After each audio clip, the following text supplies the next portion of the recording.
देखिए, जहाँ तक सब्जी की बात आती है, प्रायः हम उस करेले की सब्जी को तल करके खाते हैं। हम कहीं इस करेले के गुण को समाप्त कर देते हैं। हमने हर चीज़ में स्वाद को ढूंढना शुरू कर दिया।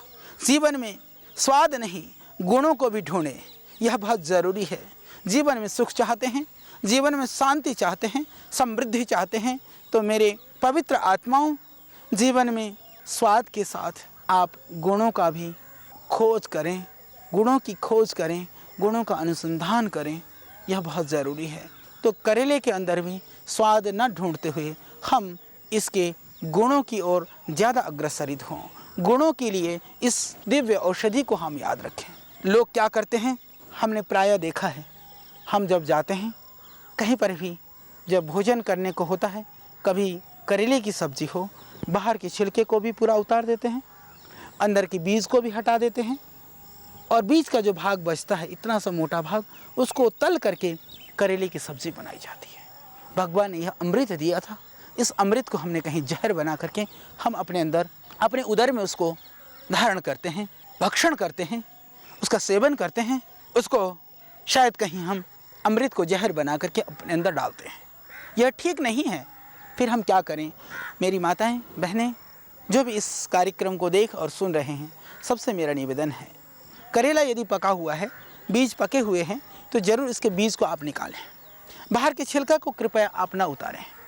यदि आपको लगता है कि यह बहुत साफ़ सुथरी जगह से नहीं है, आप गर्म पानी उबाल करके गर्म पानी से अच्छी तरह से धो लें। यदि आपको लगता है कि इसके अंदर फिर भी कड़वाहट बचेगी, उसको नमक के पानी से धो लें। बहुत ज़्यादा देर नमक के पानी में भिगो करके इसको नहीं रखना चाहिए। थोड़ी देर के लिए आप चाहे भिगो करके भी रख दें। इसके अतिरिक्त मैं निवेदन करता हूँ कि कृपा करके आप इस करेले के साथ कोई भी अन्याय ना करते हुए इसकी आप सब्ज़ी बनाएं।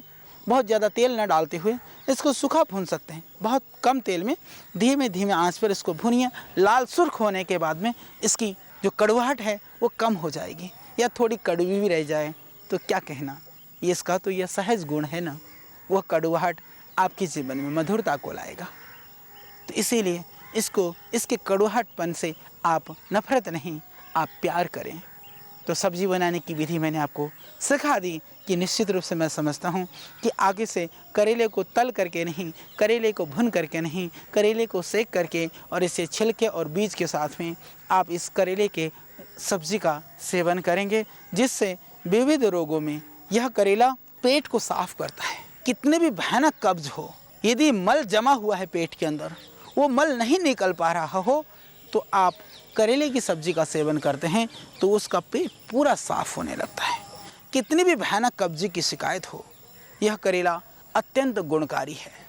और जिन बच्चों को बहुत ज़्यादा कब्ज की शिकायत रहती है, या पेट में बहुत अफारा है, बहुत परेशानी है, कुछ भी नहीं करना, एक चमत्कारिक प्रयोग मैं आपको बताता हूँ। सिर्फ इस करेले के इतनी सी पत्ती को तोड़ करके उसके मुंह पे रख देना, या मैं यूँ कहूँ कि निकाल करके सिर्फ एक बूंद रस करेले का, एक बूंद, मात्र एक बूंद, जो बच्चे जो अन्न नहीं ले पाते हैं अभी, उनकी जीभ पर रख दें, थोड़ा सा शहद मिला दें, आप देखेंगे पेट का अफारा, पेट की परेशानी और उनको जो इंडाइजेशन और कोई इन्फेक्शन है पेट के अंदर, इससे तुरंत लाभ हो जाएगा। यह बहुत ही गुणकारी प्रयोग है, बहुत चमत्कारिक प्रयोग है। पेट की कृमि के लिए यह बहुत निरापद प्रयोग है।